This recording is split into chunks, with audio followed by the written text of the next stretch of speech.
Okay, everyone. Bismillah ar-Rahman ar-Rahim. Thank you very much for coming, everyone here, for making the time. We're still expecting people to arrive. I received a couple of messages from people who are held up by either the transport system. There seems to be a problem on the Metropolitan line, but also the works that you noticed, I'm sure, outside the hotel. So people are going round and round trying to find their way here. So we'll be joined by a number of other guests. My name is Anas Al-Tikriti. I'm the CEO and founder of the Cordoba Foundation. It gives me great pleasure to be hosting this book launch, and we'll be talking about the book and hearing from the author imminently. Just before we start, some points regarding house orders. The toilets are through this door here on my left and down the hall, and just follow the signs. The emergency exits are clearly signed. The Wi-Fi code, as you see it, is on the flip chart.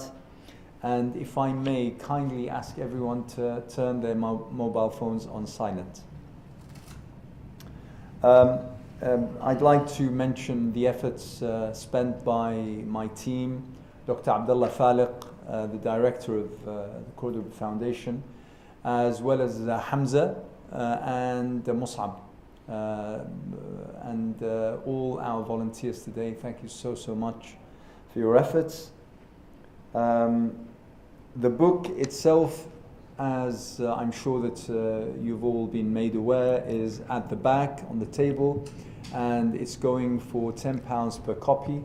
I would urge you all to consider purchasing this. I read it once. I plan on reading it again, and I think that it's, I don't think it's inappropriate to say we're approaching Christmas, and this would be a very nice stocking filler. Is that too much? Okay, too much. Also, I'd like to convey the apologies of our speaker, Lee Jasper. He's unfortunately caught with the hurricane that's hitting the Caribbean right now with Melissa. And therefore, our prayers and thoughts with everyone in the Caribbean, everyone impacted, everyone hurt. And also our support goes to Lee, who conveys his apologies and states that he wished that he was with us today. He's gone through the book and his comments are highly appreciative of the theme of the book and the contents. We've written to him seeing whether he will be able to join us via Zoom, and we're awaiting a response from him. Once we get that, we'll work on that immediately. But for now, we have Sheikh Abdullah Hakim Quick, who's going to be joining us via Zoom, and whose presence we appreciate immensely. And obviously we have the author of the book that we're launching today, Dr. Daud Abdullah, whom we will be hearing from imminently, inshallah. May I just say a couple of words regarding the book. It's quite seldom, I have to say, in this day and age, to come across a book that addresses a well-known topic and a well-researched topic, but from an entirely different and unique perspective. And this book, I suggest, does exactly that. The fact that, the issue of slavery, particularly slavery in the Americas, is quite well researched, is quite well documented, is quite well archived. However, the points that Dr. Daud addresses in this book in regards with the Western African slaves their relationship, their continued relationship with Islam, the driver that Islam provided for those slaves to mobilize, to act, to react, or the such, is absolutely unique. And this, I hope, will be added to the quite sizable archives regarding race and regarding slavery and regarding this particular episode in the history and the progress of the Western world, and particularly North America. So I found this extremely fascinating, and like I said, today I was talking with our brother here who suggested that maybe this could be a topic for their next book club. So I hope that I'll be going through the book once again, because it does deserve that kind of attention. Shall I start with Sheikh Abdullah quick, or shall I start with Dr. Daud Abdullah? Okay, so we'll hear from Dr. Daud Abdullah, the author, and Dr. Daud is the director of Middle East Monitor, one of the foremost think tanks and research centers here in London that serve the cause of highlighting events in the Middle East, particularly Palestine, but generally speaking, the region which has an impact on the Palestinian issue, and specifically from a British angle and a British perspective. I've known Dr. Dawood and had the pleasure and honor of working with him for decades now, albeit I apologize for giving away your age and mine, but it's been an absolute pleasure. We've worked on so many things over the years, and it gives me immense pleasure to allow or to ask kindly that Dr. Daud Abdullah gives us his introduction. So over to you, Dr. Daud. Bismillah ar-Rahman ar-Rahim. Assalamu alaikum. Good evening to everyone. First of all, let me begin with words of thanks and appreciation to the Cordoba Foundation for organizing this event today, particularly my dear friend and colleague, Dr. Abdullah Falik and Dr. Anas, for taking the initiative and suggesting that we, stage this event today. It was their initiative to do this, and I'm deeply appreciative and thankful for this. But let me also thank the speakers, Lee Jasper, who would not be with us, and also Dr. Abdullah Hakim Quick, another old friend and mentor. Perhaps the last time we met Dr. Abdullah Hakim was in South Africa. But I'm glad you are able to be with us today and to share your thoughts on the book. Of course, also I'd like to thank the volunteers and Hamza and Musab and Marwa, who came all the way from Oxford to help us. Now, the subject of slavery and rebellion and freedom in the Americas is one that Africans in the diaspora encounter from time to time in their lives. And the reason for this is because it defines their identity, their personalities, and their self. It explains why, you see, Africans in the diaspora, most of them, are unable to identify who their fourth grandfather was or their fifth grandfather. And this is unlike, other countries, other peoples in the Middle East and in Africa. They can trace their grandfathers many generations before.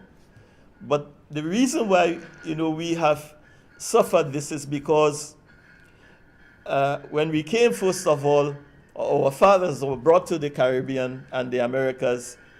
They were given the names of their masters. You see? So that's the first, disconnect with the past. They were given the names of the masters who owned the plantation. So if my master was Mr. Smith, I became Smith, or John Smith. And so the name he came with, or the name that he was captured with when he was in the Senegambia or any part of West Africa, that name was lost. And then when he comes to the Americas, from time to time he may change. His owner may change. Mr. Smith may sell him on to Mr. Brown. And so Mr. Brown will give him his name. And so it became very difficult, almost impossible for individuals who've experienced this to identify who their roots, their forefathers. And that is the experience of people in the diaspora, not knowing where they came from. And so the study for identity or of identity is crucial in the lives of people who were brought to these shores. Now, it is the rebellions, you see, which took place in the Americas. And when I say Americas, I mean North America, the United States, Central America, and South America, and the Caribbean, all of which had slave plantations. Now, their history, the history of this region, is closely intertwined with Islam, and so the fact is, in my own case, even though I studied history at O level and A level in a former colony, this is my own experience now. I grew up in a British colony, you see. So we studied for O level and we studied for A level, but Islam was never part of the curriculum. We never knew anything about Islam until long after we left secondary schools. And that is if I may say, the tragedy, of not knowing self, not knowing one's history, not knowing one's identity and religion, and therefore a search had to be instigated or initiated to find out who you really are.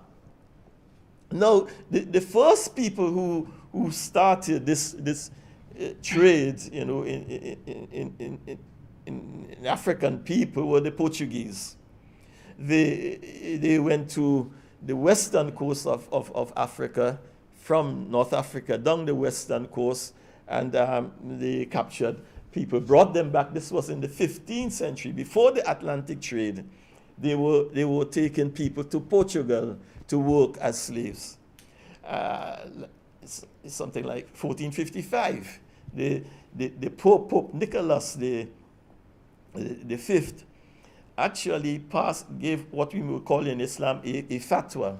So the Pope gave a what was called a papal bull, an edict, authorizing that the seafarers, explorers could go along the West African coast, capture these people, bring them back to Portugal, and indeed, as it was said, to subject the infidels to their faith.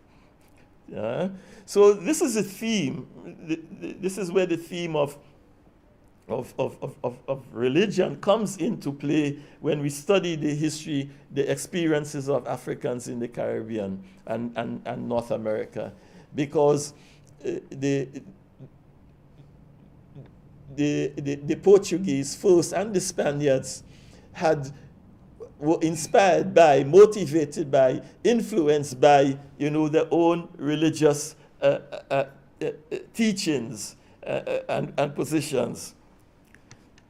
Now, my own a personal encounter with this particular subject of rebellions, in slave rebellions, went back to 1988 when Brazil observed its centenary for the emancipation of the slaves. And it's significant to note that the Portuguese were the first to start this trade, the Atlantic slave trade. They were the first to start it, and they were the last to end it. So it ended in 1888 in Brazil. And to mark that centenary, there was a symposium in Bahia, which is in the northeast part of Brazil, to study under the theme of the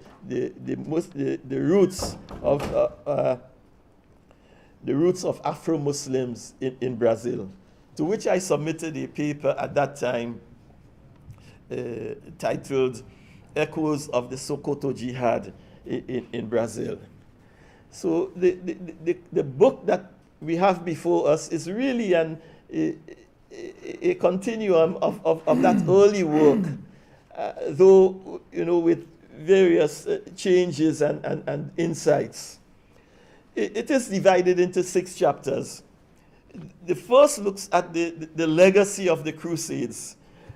And I think it is important just to set the context, because people like Columbus, when he came to the region in 1492 and was sponsored by the Spanish monarch, he promised them that whatever wealth that was accrued from his journey will be given to the monarch to help retake Jerusalem, you see, and take it away from the Saracens, meaning the Muslims and the Easterners. So in fact, he was not thinking of going to what is called the Caribbean. He wanted to go to India.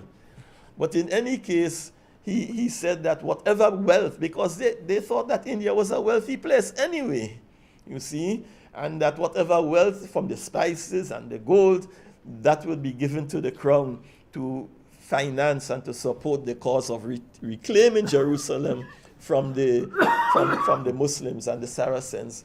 So here we have this theme of the confrontation, the antipathy between the Christians and the Muslims was transferred to the Americas. You see, although the conflict, because we know there was this, when the last recording in progress, when the last Muslim kingdom collapsed or was defeated, Granada in 1492, the Muslims had a choice. Either they converted to Christianity or they left. So many went to North Africa. Some were taken to the Caribbean. So that is the first chapter, looks at that, how the confrontation in Spain, in the Iberian Peninsula, was transferred to the Americas. In the second chapter, then we look at slavery itself in the Americas as it was practiced. And the distinguishing feature, the highlight of this experience or this system, this institution, was that the slave was, he was devoid of his humanity. He was, it was taken, stripped of his humanity. He became a piece of property of the owner. So when the owner had his inventory, how many cattle he had, how many spades, how many the land, whatever, the inventory would include the number of slaves. He was not separate from the animals. So many, he was just a piece of property that could be sold and bought and traded and, as they saw fit.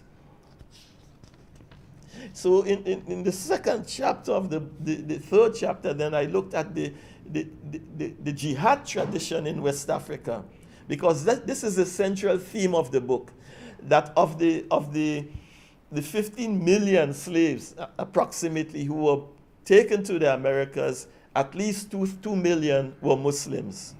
But they did not come only with, rituals, how to pray, how to make janazah, or how to fast.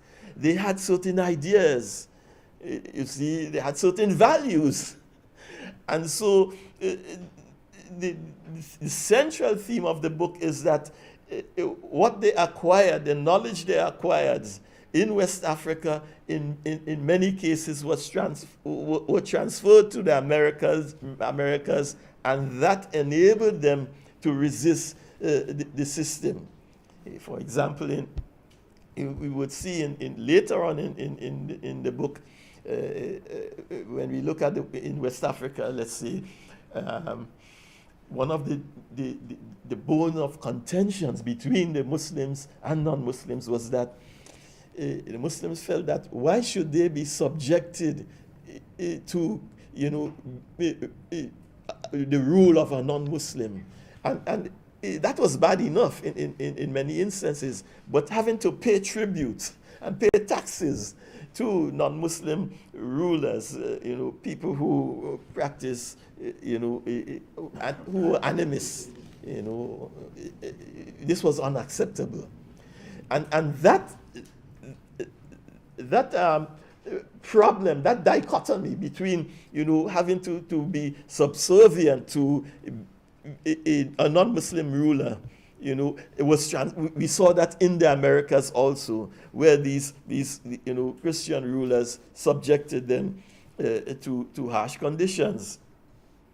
So we in chapter 3, I looked at the jihad tradition, how the movements were, to revive Islam and to spread it across the continent, because Islam had come to Africa, as early as the 8th century, but it was not until, let's say, the 16th century that it really spread widely across the West Africa. It was just among the rulers and the elite in many instances that practiced it. So we looked at the tradition in West Africa. But the revivalist movements in West Africa was not simply a 19th century or 18th century phenomena. It went back as early as the 11th century, when one Berber sheikh, his name was Abdullah ibn Yassin, from the Sanhaja Berbers in southern Morocco. He was a scholar, and he led a movement to revive Islam in Morocco first, of course, and then they spread all the way down into Mauritania. They had set up their capital in Marrakesh, and then spread even into Spain. So this movement was called the Murabitun. It's called in English Al-Muravids. It's an anglicized, term used by English historians or Latin historians, the Almoravids, but they were called, they were known at that time as the Murabitun.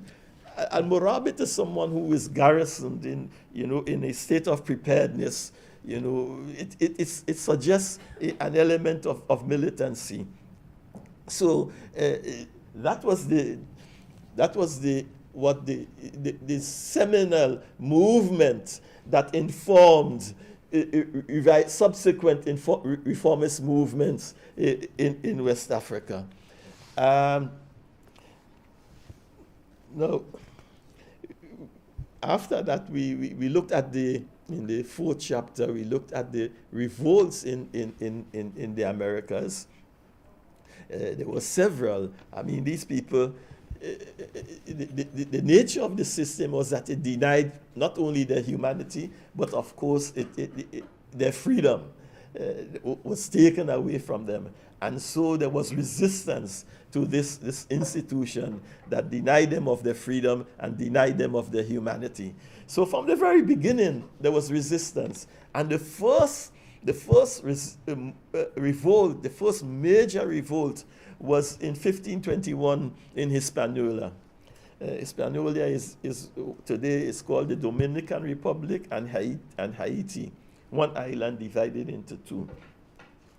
That was where the first rebellion took place, and it was led by Wolof slaves who are predominantly from Senegal today. Now, the Spanish crown, in order to prevent this happening in future, suspended the importation of Muslim slaves or slaves from areas that was influenced by Islam. So the question of resistance started from the very beginning. So the book looks at, chapter 4 looks at the issue of resistance, and then I dealt with some of the major ones in Jamaica in 1831. That was called, various historians refer to it by different names. Sultana Afroz, who was a historian from Bangladesh, teaching at the University of the West Indies, she had no doubt it was a jihad. Other scholars called it the Baptist Rebellion, and others the Christmas Rebellion. And I should say, in passing, that the slaves always chose certain occasions to rebel, like Easter and Christmas, because those were the times when the masters would be celebrating and becoming drunk and so on. And so they waited for Christmas and Easter and those occasions to rebel. In any case, so that was in Jamaica in 1831, a major uprising. Then, of course, in Haiti and then Brazil. Brazil was where we had the major uprising in 1835. Jamaica, I should say that it was said that about 600,000 slaves participated in that uprising. 600,000 in Brazil and 60,000 in Jamaica. So we looked at those specific rebellions that took place. Haiti was another, and Cuba was another, where we had these uprisings. And of course, these were where we found clear Muslim participation. Arabic documents were found, you see, in the official records, in the newspapers, and so on. So that was in terms of the rebellions. Then we move on to, after the rebellion, in chapter 5 looks at the legacy, the aftermath of the rebellions. What happened? Was Islam totally suppressed? Well, not so indeed. There was an effort, there was a backlash in the sense that slaves were returned, or Africans were sent back from Brazil. Those who were, didn't want to adhere to the rules of the institution, those who were most rebellious, those who were, convicted of participating, were returned to Africa. Some bought their freedom and paid for their repatriation to Africa. So that was the beginning of what we call the Back to Africa movement in the early 20th century. That was one of the legacies. But then we looked at other places, like in the southern part of the United States, you had the survival of a language called Gula in places like Georgia and South Carolina, where most of the Muslims had the largest concentration of Muslims, the Mandingas. A language, the Mande-speaking people developed a peculiar, unique language to themselves in that part of the United States called Gula. So, there were survivors, what we call cultural survivors, after the emancipation of the slaves. Another thing that we noticed in the United States, for example, was, particularly what we call the Sea Islands. Off the coast of Georgia and South Carolina, there are some islands where we had the Muslim influence. On Fridays, they used to make cake and distribute it as a form of charity. But because they believed rather, that Friday was the most virtuous day, the most virtuous day of the week. And so,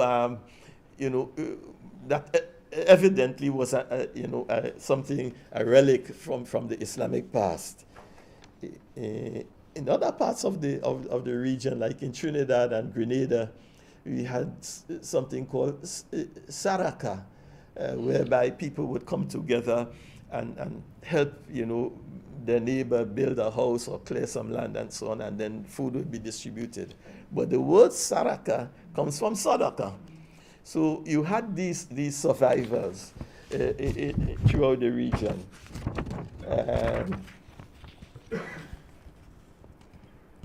Then the legacies, after we looked at the legacies, in the final chapter, we looked at chapter 6, we looked at the attempts to revive Islam in the Americas in the 20th century.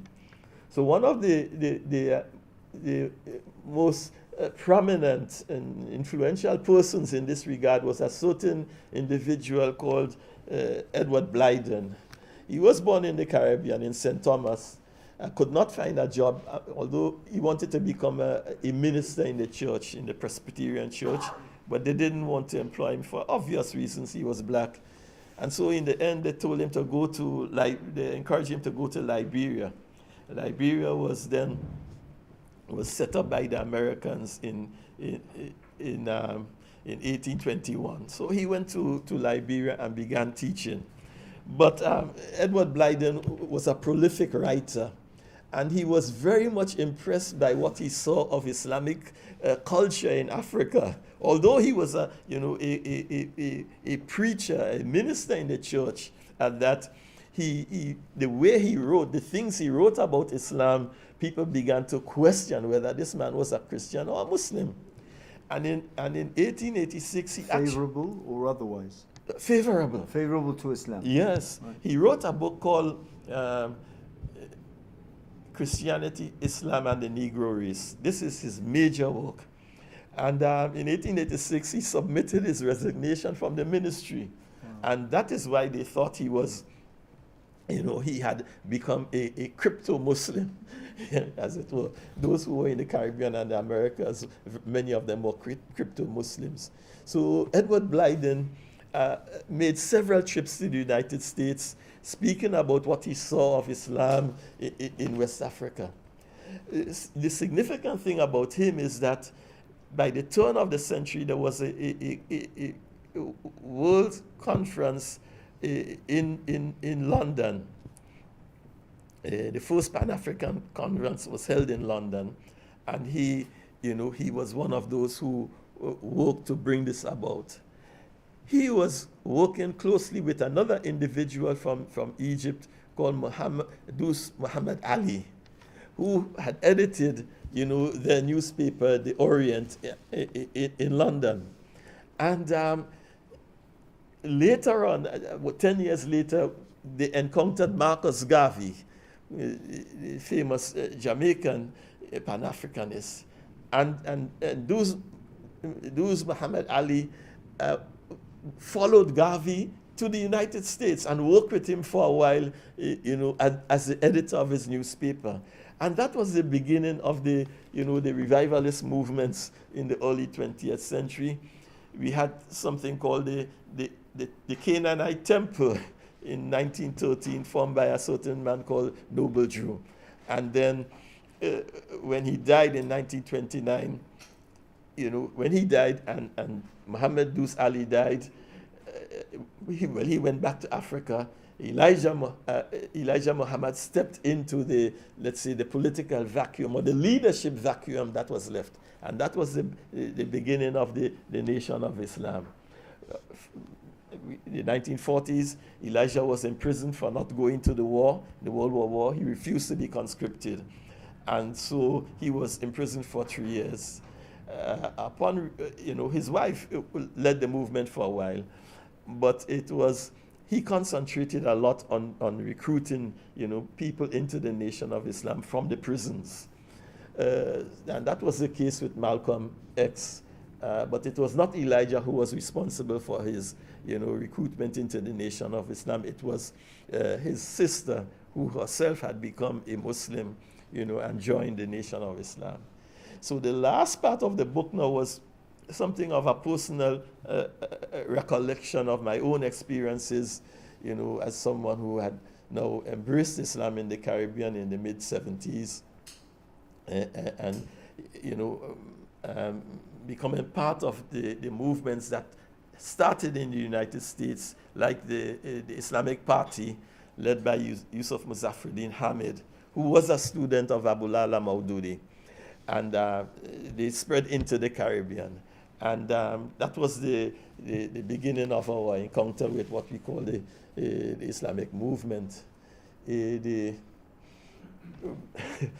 time is short now, but what I'll conclude with what the final episode of the book was with the attempt by the Jamaat al-Muslimin in Trinidad in 1990. They seized power for 1 week, and that would, had it succeeded, would have been the first, let's say, successful Muslim rebellion since the 19th century. It didn't succeed. It lasted for a week. They came to an agreement. They were granted amnesty in Trinidad, and the whole thing was settled politically. I must say, as a word of caution, that what happened in Trinidad in 1990, it was not influenced, let's say, by the thought of Usman Dan Fodio and the Muslim scholars in West Africa, but it was a political conflict. The government, the group had a piece of land which they claimed the previous government had given them, and now the government reneged on its, its pledge or its offer of the land, and it was a confrontation over land. And the Muslims decided to move on the government before they actually, attacked the community where they were staying. So that is where the book ends. I will take your questions, because the time is over. Thank you very much, Dr. Daud. We could have listened for another hour without being bored, because, essentially it's quite fascinating to explore our true beginnings, our true legacy.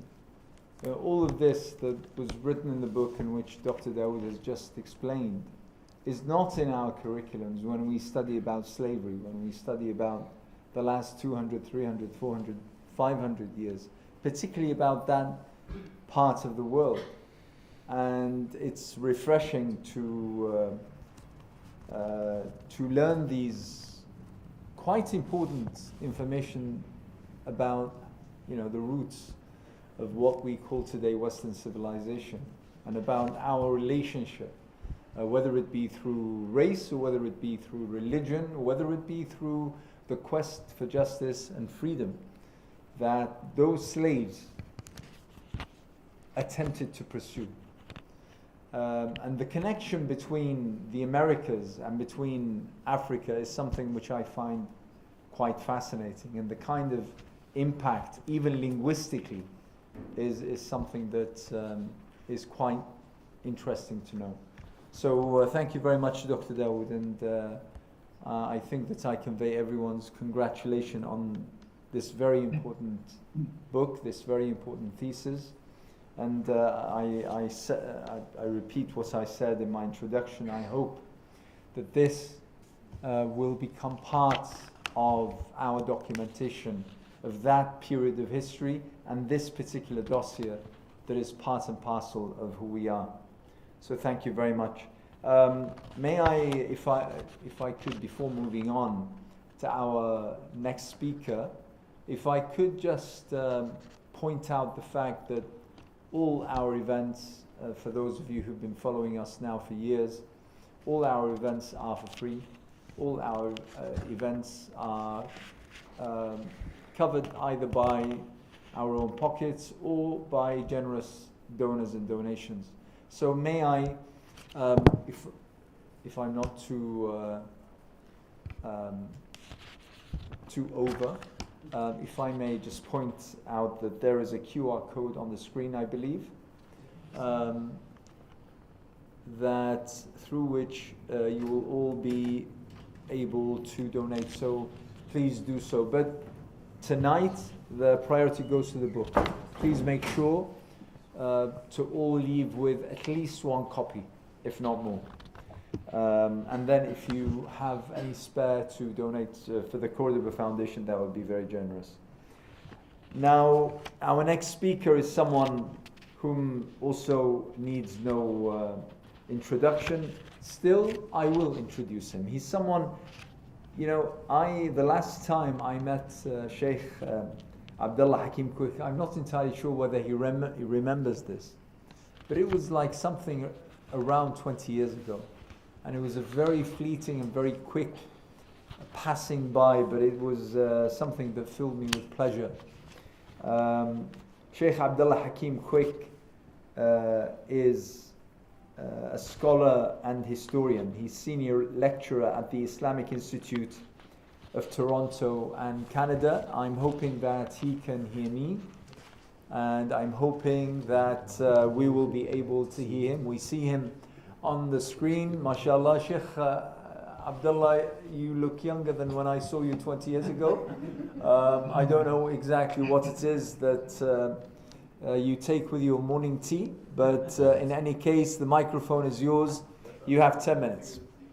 Bismillahirrahmanirrahim. Alhamdulillahi Rabbil Alameen. You look younger than وصلي when I saw you وسلم 20 على years سيد ago. الأولين I don't والآخرين know. نبينا محمد وعلى آله وصحبه وبارك وسلم. All praise are due to Allah, Lord of the worlds, and peace and blessings be upon our beloved Prophet Muhammad, the master of the first and the last, his family, his companions, and all those who call to his way to the day of resurrection. To my beloved, esteemed friend and Dr. Daud Abdullah and Dr. Anas Tikriti, to my respected brothers and sisters, to our friends, to our guests, I begin with the greeting words of the righteous. Assalamu alaikum wa rahmatullah.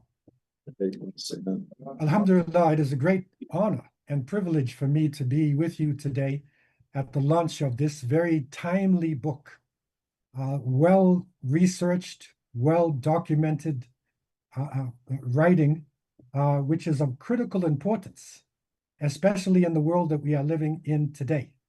We are witnessing again the rise of a vicious Islamophobia, anti-Muslim hatred.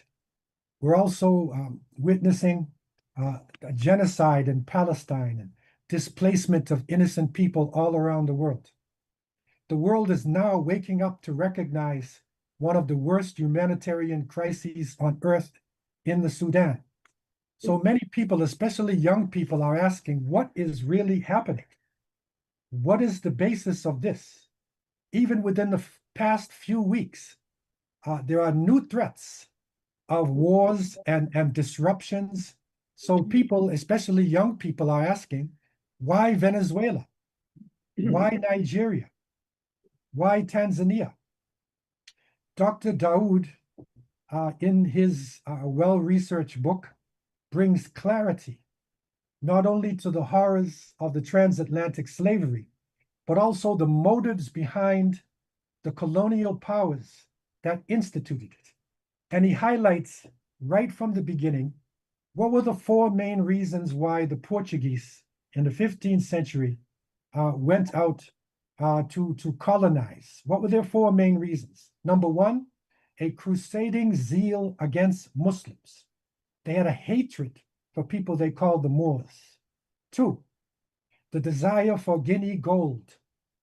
Three, the quest for the mythical Christian leader, the Prester John, who was supposed to give them some international power. And four, the search for Oriental spices. So these same reasons are becoming clearer and clearer today in the last dying moments of the colonial project, the European Western colonial project. So people ask, why? Think about the Portuguese. Think about today. Venezuelan oil, Sudanese gold and land, Tanzanian potential, Nigerian oil, and human resources. And so the colonial project hasn't changed. It has just taken another form. And so this book is bringing out these factors, and what I enjoy about the book is how he is able to string it together, and how he unashamedly brings out Islam. That Islam is a key factor within the book and a key factor in understanding resistance in this world today. But he also unashamedly brings out the issue of race, because race and Islam tend to be put to the side. and not dealt with in looking at the geopolitical situation in the world today. And I want to just highlight this point again for those who might have not been here for the beginning of Dr. Daud's talk, that Christopher Columbus, and I was in Granada, and I recognized that in 1492, when the last leader of Granada surrendered to the Catholics, Columbus was there. And he actually vowed to the Spanish monarchs that the profits from his voyage would be used for the recapture of Jerusalem from the Saracens, meaning the Muslims. And so today he would be an Islamophobe. He would be like a Christian Zionist. So things are repeating themselves over again, and it's coming through the thread of this work. In terms of the transatlantic slavery, the book brings out clearly and graphically the brutality that happened, and church justified dehumanization of African people. And it also shows that African people resisted. They resisted in many different ways. And this is interesting because I studied for a master's in African history and a PhD in West African Islamic history from University of Toronto, and spent time in academia. And in going through the texts, very rarely did you connect African Muslims with resistance. And so this documented work is now showing African Muslim resistance in Africa, the Middle Passage, and in the colony. And it breaks that stereotype of little black Sambo, that black people, and especially black Muslims, just laid over and died, and accepted slavery. And it's interesting to note, because I remember years ago searching for books. Where can we find something about Muslim rebellion? Where is it documented? This book brings out that not only did the Muslims lead the first rebellions in Puerto Rico and Hispaniola, but also they played leading roles in slave revolt in Mexico, 1523, Cuba, 1529, Panama, 1550, Venezuela, 1550, Peru, 1560, Guatemala, 1627, Chile, 1647, Martinique, 1650, Florida, 1830. Of course, as you heard, there are well-documented rebellions in Haiti with under Toussaint Louverture, and that rebellion, we became a revolution, was inspired by Francois Macandel and bookmen. These are marabouts or murabits. They are traveling scholars, and they initiated the rebellions, and Toussaint Louverture organized it. But one of the great contributions this book is making, especially for people in the English-speaking world, is the detailed documentation of the Malay rebellion in Bahia in Brazil in 1835. And here we are able to see through this text, we're able to live with the Muslims who actually had Islamic societies, they had Islamic law, they actually had scholars who they recognized, they were able to return back to Africa. And so these rebellions are actually documented here. And for those who are interested in this information, this book is a gem for those who are doing this research. The book continues showing the legacy and the aftermath, that there is something which is called reverse migration. So it's not just Africa to America as slave, it is going back to Africa. And he shows a number of places where this reverse migration came about. Also, the book continues showing Islamic revivalism in the 20th century. And this is where, of course, Edward Blyden, the father of Pan-Africanism, is mentioned. And then the proto-Islamic movements that came out in the United States.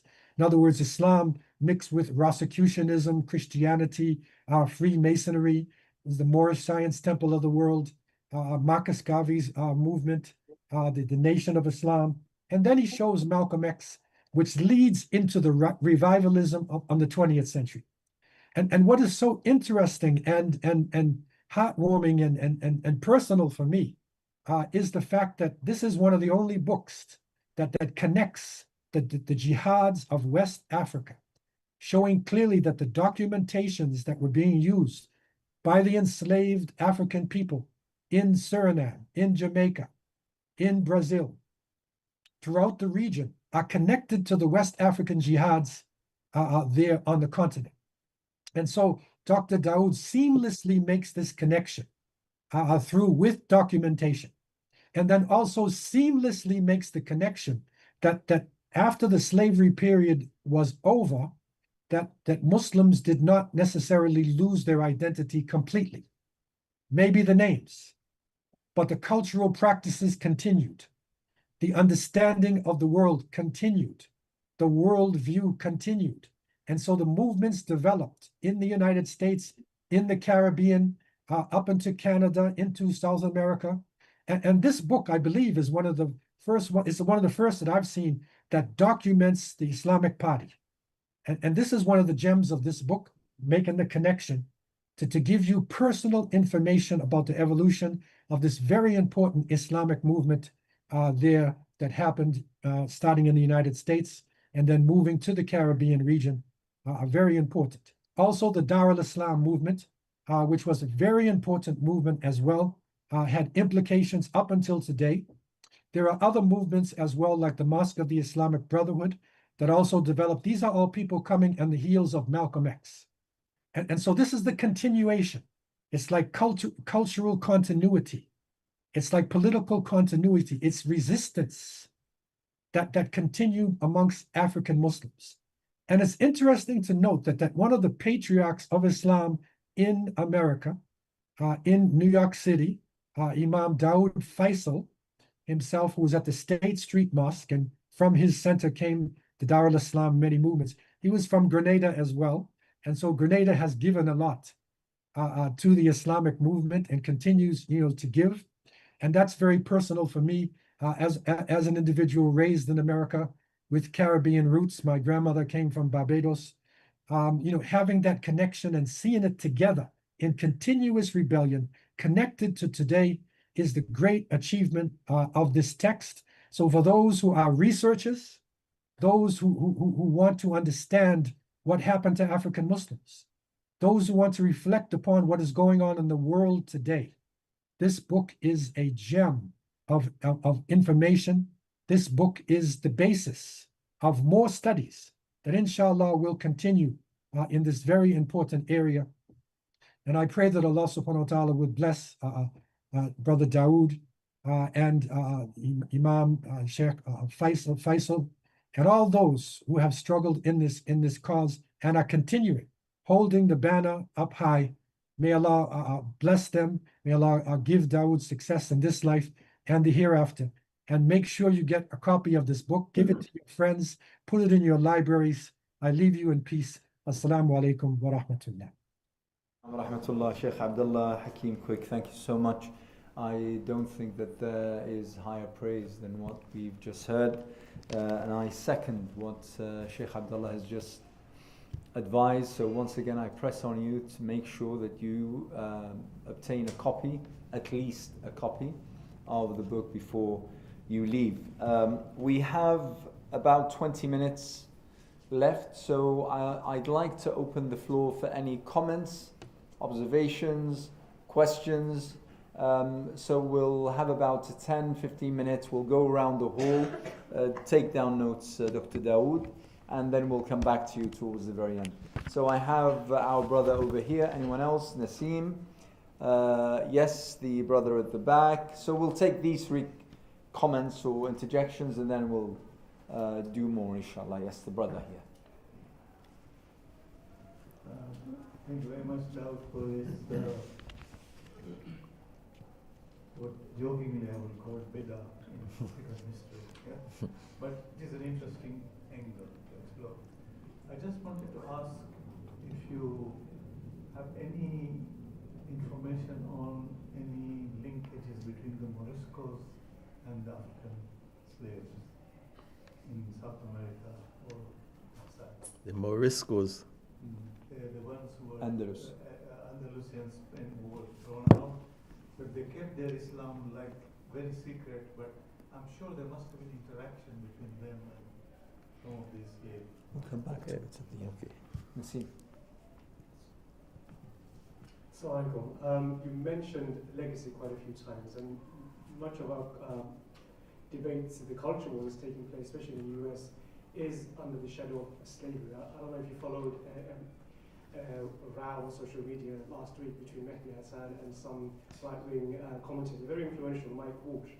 So Mike Walsh basically said that Muslims have contributed nothing to the US, and if Muslims never existed in the US, it would not make an iota of difference. And Mehdi Hassan said, 30% of the slaves that came to the US were Muslims, and if it wasn't for Muslims, America would not be as prosperous as it was. And of course, he was sworn with condemnation and attacks and whatnot. So you mentioned legacy. What would be the Muslim legacy in the US? And the other question I have is really about the framing and the narrative. There's a real push from top down from people like Elon Musk and others who are trying to diminish the cruelty of the African slave trade. And the way they do that is really from the Israeli playbook, in the sense that Israel will say, there's nothing unique about Israel's occupation. There's nothing unique about Israel's crimes against the Palestinians. Everyone does it, And they do the same thing with slavery. They say, why are you picking on American slavery? Slavery was practiced by the Romans, it was practiced by the Muslims. There's nothing unique about the transatlantic slave trade. So just ignore that. That's one way of diminishing the crimes against humanity, which is to say, they're all the same, everyone's done it. So this is real effort, a campaign from top down to diminish the crimes of transatlantic slave trade. So what's the question? So the question, I guess, is, what was unique about the transatlantic slave trade compared to, say, the Roman slave trade or the Muslim slavery in Islam-Muslim world? That would be my question. And also, what is the Muslim contribution in the US from the time of the transatlantic slave trade? Thank you very much, Nassim. Those are two questions. And the brother at the back.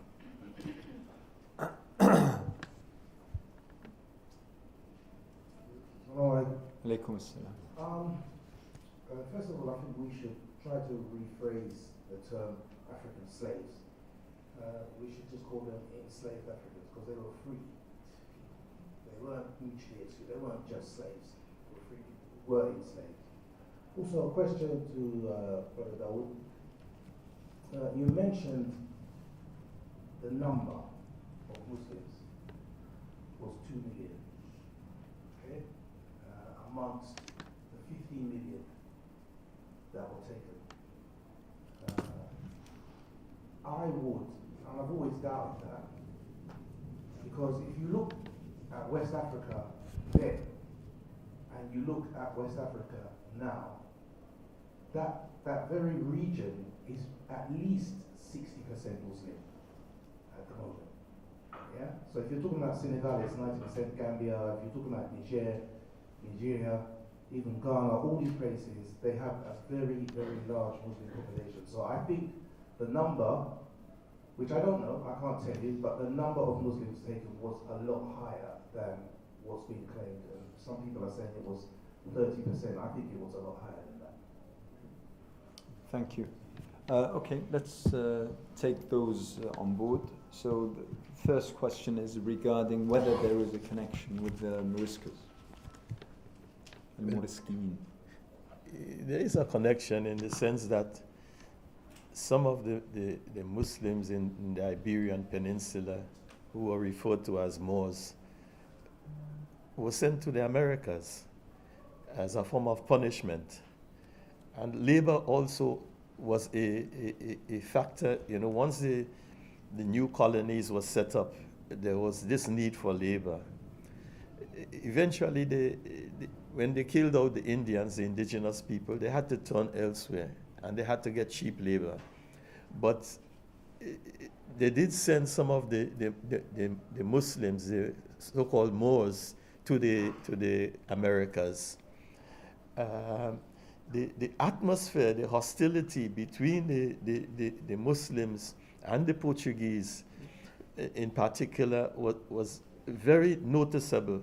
The Portuguese, and the Spaniards, they emphasized the need for Christianizing the Muslims or the enslaved peoples in the region, both the indigenous and those who were brought from Africa. Columbus said to the crown, he said, what? We would bring back to you not only the treasures of the Americas, but also, souls, limitless souls to be brought into the Christian faith. So there was this proselytizing aspect of the relationship between the Moors and the Christians in the region. And take, for example, in Brazil, the Christians set up they had certain brotherhoods that they would, observe and celebrate, like Saint George, Saint Isidore, and so on. But each one of these icons, these personalities that they observed, and held in reverence, were known to be Moor slayers, people who fought the Moors. So the animosity, it did not end in the Iberian Peninsula, and it was not confined only to the Moors who were brought to the Caribbean and the Americas, but eventually it was transferred to those who came from West Africa. One interesting aspect of this I thought I'd just like to point out to you, Iqbal, is that in the case of America, we had this case where some Mandingas were settled in Carolina, and they fought with the Indians against the British. But the Spaniards offered, they were enslaved people, so the Spaniard offered, if they came to Florida, which is the next state below, if the Spaniards had occupied Florida, if they came there, they would have their freedom. And so they went to Florida, they ran away from Carolina into Florida. And the Spaniards gave them not only sanctuary, but a piece of land which was eventually called Fort Musa. And but the point I want to make here is that the Muslims, they played against, they used the conflicts between the Europeans to their advantage. You see, after they joined forces with the Indians against the British, and then they joined forces, with the Spaniards against the British. However, it did not benefit them to the degree that they wanted. The leader, who was a Mandinka Muslim, he was called Francisco Menendez. He led that group for 40 years. He led them for 40 years, but he was never given his freedom as he was promised.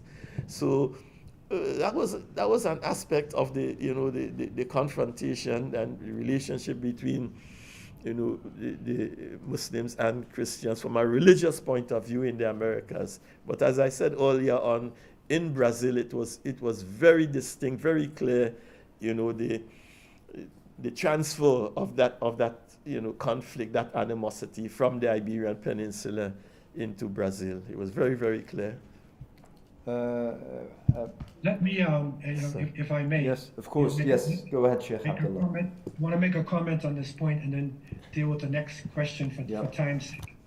When the Spanish were torturing people in Al-Andalus, Spain and Portugal, in what is called the Inquisition, people who could not bear being burnt to death accepted Catholicism, but inside, the Muslims, the ones who held their faith inside, they were called Morescos. So that's where the term comes from, for those who may not be familiar. The Jews who kept their faith inside were called Morenos, right? Crypto Jews, Morenos. And so these people were much of the galley slaves and the workers on the boats that came across the early Portuguese Spanish boats, were filled with Morescos and Morenos, Some even say that Rodrigo de Triana actually sighted land before Columbus, and he was a Moresco. And so there's some documentation about these people landing in Saint Helena, which was a Spanish colony in Florida, and then going into up into the mountains in North Carolina. Also, one of the famous British naval captains, captured 300 of these so-called Moors, Turks, and left them in America as well. And so the group is called Melungeons, the Melungeons. And there's a study that's been done on these people, because in the United States, there was African people, there was native indigenous, there was Europeans, but there's another group that they call Portuguese Moors or Portuguese Catholics. These are the Melungeons, and it has been proven through the DNA that they're actually connected to the Morescos, connected to people in Spain, Portugal, North Africa, and even into the Middle East. And in terms of America itself, people would say, okay, what did Muslims do for America? When the United States was 13 colonies, remember, it was not always a huge piece of land. It was 13 colonies. The first country to recognize the United States was Morocco. And it was the Sultan of Morocco, Moulay Mohammed. He made this agreement with George Washington, President of the United States. And this agreement is still existing in Tangiers, in Morocco. There's a museum for it, where it was a treaty. The Muslims recognized the United States, and Muslims, fought in the Revolutionary Wars. There are Muslim burial sites, even in the Civil Wars, in World War II, all throughout America. There is evidence coming now that Muslims have been part of this society. And it's interesting because the Melungeons, you might say, okay, Melungeons, so you got some Muslim relatives. Who's famous amongst the Melungeons? Okay, one of them was Andrew Jackson, President of the United States, was a Melungeon. Nancy Hanks, the wife of Abraham Lincoln, was Melungeon. Okay, and one of the most famous Melungeons, who many young people used to love, Elvis Presley, was a Melungeon. See that look in his face? Okay, so Muslims were all over America, all over these territories, but our contributions have been squashed in this wrong reading of history. Jazakallah khair, Sheikh Abdullah. And we'll move on to what Naseem asked. Naseem asked two questions. Sorry, do you want to? No. Yeah. The second question is about the legacy. The first question was about the legacy of Muslims in the US, but the second question was about Israel saying that this is nothing. The pro-Israeli American right commentators. Yeah. Slavery is universal. Muslims are guilty of slavery as much as the West. Yeah. Why are you comparing these two? It's universal phenomenon. Well, slavery has been practiced by many societies from time immemorial, but the Atlantic slave trade is unique in the sense that people were derided of their humanity. It was denuded of their humanity, taken away from them. So, as I said, in the beginning, they were classified as mere chattel. And when you look at the inventory of a slave master, the slaves would be in that inventory along with, cattle, and all other properties.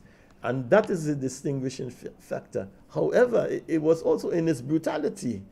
The horrors that, people had to endure under that system was not recorded anywhere else, as far as we know.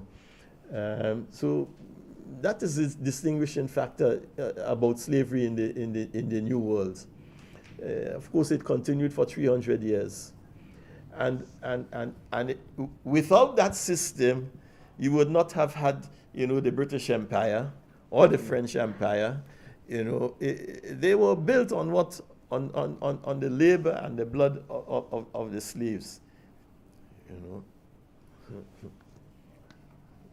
And in regards with Muslims' contribution, the Muslim legacy in the US? Well, Abdullah. Oh, he answered that. Okay, that's fine. We'll move to the question posed regarding the Well, numbers. It's hard to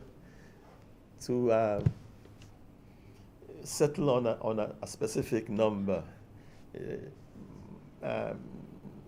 15 million. The other sources that give a smaller number, and that it was, so that's why I said these are estimations. But you have a good point that, most of that region from where the slaves came from are today, and from the last 2 centuries, primarily Muslim areas. But when the 16th century, the slave trade started the Atlantic slave trade started in the 16th century, it was not as predominant. Islam was not as predominant as it was 3 centuries later. If you remember in Nigeria, in Hausa land, where the jihads took place, and in other parts of West Africa, the bone of contention between the Muslims and the non-Muslims was that, Muslims were made subservient to non-Muslim rulers. So there is a case to be argued that although there was a Muslim presence in many of these places in Hausa land and across the West African region into this Senegambia, still Islam had not spread, to the degree that it is today. There were still large communities of what we call animist or pagan societies. I have Professor Paul Reynolds, and I have Jamil Sharif, and I have Ahmeduddin. Sisters? Yes, I'll have, your name is? Mona. So those 4 questions. I'll start with Paul. Thank you very much indeed for the presentation and for the excellent book, which I shall enjoy reading. My name is Paul. The rebellions, regardless of where you are, always have a 2-sided coin. One is the oppression and evil of the oppressors, if you like, and the other is the memory of what things were like before the oppression. It's a motivator. But I wanted to ask your thoughts about a particular problem, which is not only in Europe, but also across Africa. People's knowledge of the pre-colonial history is rather skimpy. In fact, in many parts of Africa, in schools, you would think that history started when the Europeans arrived. It's an extraordinary thing. And, in Nigeria, people don't know about the knot culture. People don't know that when the Portuguese arrived in Ghana, they were astonished to see goods, traded goods from the Middle East. And so is there something that can be done about this, both in Africa and in Europe, because the psychological effects of understanding what things were like before the colonial period can be very substantial. Thank you very much. And Jamil, if I may. Thank you, Paul. Thank you, Daud. I've got 2 questions. Firstly, in present-day Brazil, I think in your book you mentioned the rebellion in Baja. And in present-day Brazil, Baja is one of the poorest parts of Brazil. So I was wondering whether, though there may not be any Muslims there, that region still bears some sort of punishment of the main Brazilian state because of that memory. And my other question is to do with the last chapter of your book, in which I just felt there was a hint of regret when you talk about the disconnect between the traditional Islamic movements and what happened more recently. And am I right? And if you could comment on that further. Thank you. Thank you very much. Behind you, Muna, I'll take, and then I'll come to you, Ahmed. Alaikum salam. Congratulations, Dr. Daud, for the book. Can't wait to dive into it. I have one question. You mentioned how West African Muslims resisted oppression. My question is, what lessons from this story do you think can inspire people today who are still fighting for justice and equality. Thank you very much. And then to the end of the row, thank you very much. To Ahmed. Yes. This is to kind of encourage future scholarship. I've seen at a quick glance at the book, there's some primary references or sources reference in the back of the book. I'm just wondering if there's any manuscripts that haven't been looked into, any libraries that we haven't had access to, or any museums that where such manuscripts are kept away from the public, especially with the library in Mali, for example. How much of that has been preserved and how much of that has been actually looked by a few scholars? It would be good to see like future scholars contributing to this knowledge. Thank you very much, Ahmed. So let's stop here. Yes. Okay, I take this one from Ahmed Okay. first. Yeah. A lot of work is done by the Sankore Institute of Islamic Studies, translating documents not only from Mali but primarily from those from Sokoto region, the Sokoto Caliphate, and that is a lot of those documents still exist. The thing about the Sokoto Jihad is that it was inspired by an intellectual a movement. The leader, Sheikh Uthman Dan Fodio, between himself, his son, and his brother Abdullah, they wrote over 250 books. In the Caribbean, for example, in Jamaica, Sultana Afros, she refers to a wathika. Sheikh Uthman Dan Fodio had written a wathika, the Ahl Sudan, in 1789. Sultana Afro says that this wathika was found in Jamaica and widely circulated among the Muslim slaves. We don't know if it's the same document because in that document, Sheikh Uthman was calling for, rebellion against non-Muslim rule and return to Islam as it was taught by the Prophet, peace be upon him. But the document that was found in Jamaica at the time of the uprising in 1831, it was burnt by the wife of one of the leaders, the plotters, if we may say, of the revolt. So there is, a mass of intellectual legacies that still exist, in West Africa, in Nigeria in particular, and in Mali. And, scholars are now working on them, translating them into various languages, including English. Brother Jamil, you spoke about Bahia and the poverty. Yes, because there was a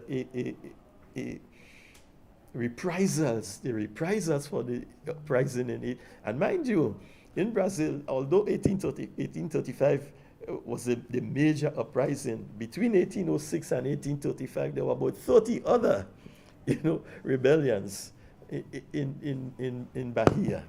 So it was a period of instability, of turbulence, and after the 1835 rebellion, there was this massive, suppression of the Muslims in Bahia in particular. Some of them were either forced, some of them went to Rio de Janeiro, went to Recife, other parts of Brazil, because of the reprisals, the punishment that was meted out to them in the sense that some of them, they could not rent homes.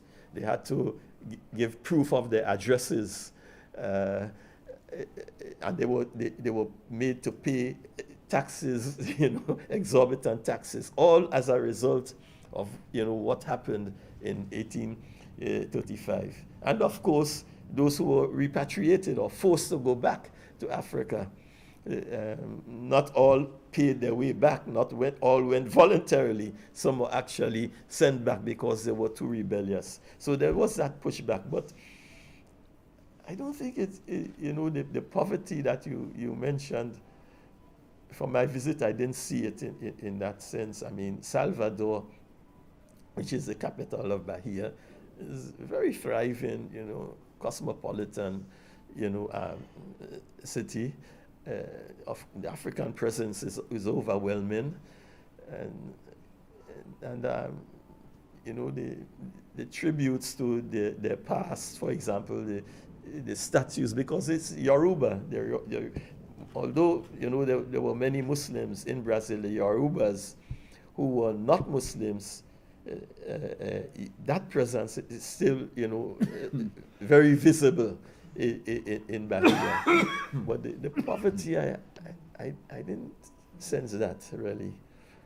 Is there another? Muna asked regarding the lessons. Yes. Muna, my foremost conclusion from the whole study is the role of knowledge. And as I said to you, the jihad led by Sheikh Uthman and Fodia was often referred to as the intellectual rebellion or intellectual revolt, because of the number of books, the research, the outpouring of literature. We are yet to show that in the diaspora, the amount of scholars who have devoted their time and their resources to research, we are not seeing that yet, and that led to, in my view, and I said it in the book, that the failure, the collapse of movements in the Caribbean and in the United States was due to a lack of knowledge of Islam. Brother Dr. Abdullah Hakim speak about, in the beginning of the 20th century, Muslims were mixing their faith and their understanding of Islam with Freemasonry, Rosicrucianism, and all other things. So knowledge, I think, is a crucial lesson that should be taken away from the whole study of Muslims and their experience in the West. And they came with knowledge. In Brazil, they had schools, secret schools, to the rebellion of 1835 was not a spontaneous rebellion. It was planned, and people secretly, they plotted, they learned things in schools, and ultimately, they took the decision to stage a rebellion. So the Caribbean and North America, you would find people who became Muslims 40 years ago, 50 years ago, and the knowledge of Islam is still, very, very limited. And that is, something we have to overcome. It's a challenge, but we have to overcome that. Professor Reynolds asked about the issue of the rebellion and its relationship as a driver. Yes, and the people's knowledge of the pre-colonial history, especially in Africa, which is not very deep, you might say, and people's knowledge of the history of Islam in Africa before the Europeans arrived is simply not even really taught much in schools in Africa. Yeah, and in the West too, as I said, at the beginning, I studied history at O level and A level, and there was nothing about Islam. I didn't know there were Muslim slaves in the Caribbean until after leaving secondary school, even though I studied A level history. So that is a weakness. That is one of the legacies, from the whole experience. We were not taught our history as we should have. Having said that, some of the slaves were scholars. You had people like Omar Said in America, in the United States, who was, although he was enslaved, he was a distinguished scholar, and he translated and wrote, scholarly works. So you had that. In Africa itself, well, I pointed out the case of the Sokoto jihadists, Sheikh Uthman and his brother and so on. They wrote, prolifically. There's 250 books between themselves. But also Edward Blyden, when he traveled, Edward Blyden, this missionary, he traveled throughout West Africa, and he made a distinction between what he saw in among the Muslims, and what he contrasted what he saw among the Christians or animists, and what he saw. He knew instinctively when he was in a Muslim setting, the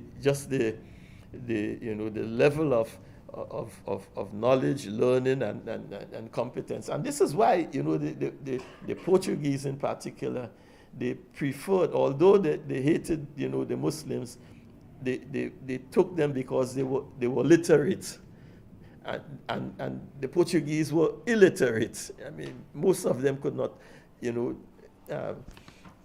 do basic things. But you had a lot of slaves who became bookkeepers, for the Europeans, and they were more competent than the people in the big houses.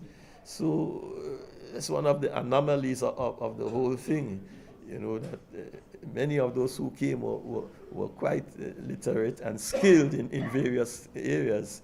So that's why in Brazil, you had this class of semi-independent African slaves, semi-independent in the sense that they worked as tailors, masons, carpenters, shoemakers, etc. And they paid away what they earned. They paid part of it to the slave master. You see.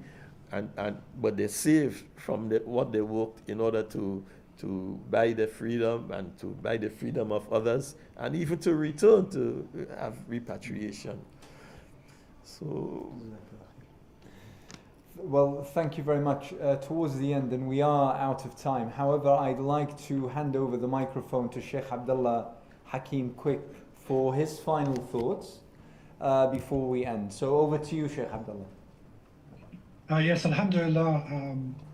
I pray that Allah would bless Dr. Daud for his work, and would make this a source of knowledge for this generation of people, and that other works like this can start to come to the surface so that people can see alternative history.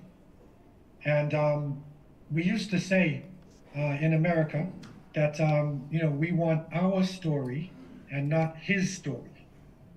So what we're looking for is a more holistic approach, to history itself, and this is where the role of Muslims, the contributions, have been amazing, and have been so important in the Americas and in Africa, and it needs to come to the surface.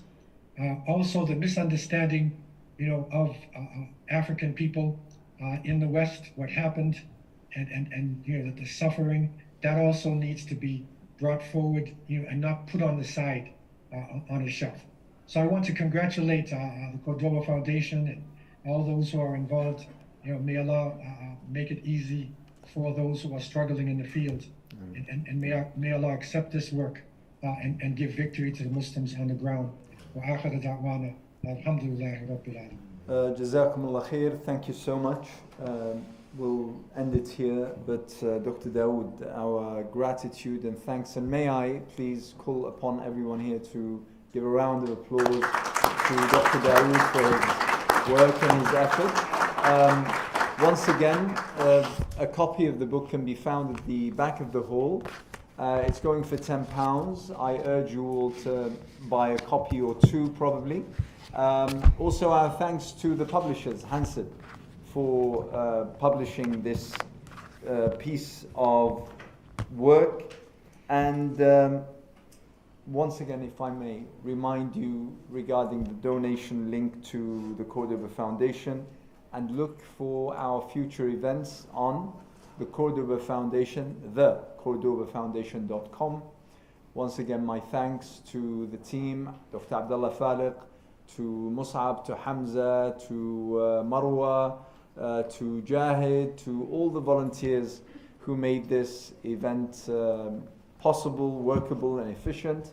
And thank you to each and every one of you for sparing these couple of hours to be part of this rich and quite deep conversation into something which is absolutely unique. Our thanks and gratitude to Sheikh Abdullah Hakim Quick for making the time to be with us. And finally, our speaker who couldn't make it today, once again, our prayers and thoughts with our friends, brothers and sisters in the Caribbean who are facing Hurricane Melissa right now, whom he's occupied in trying to assist and to help with various difficulties that are occurring. And finally, it only leaves me to say, watch this space and see you all in our next coming event. Thank you very much.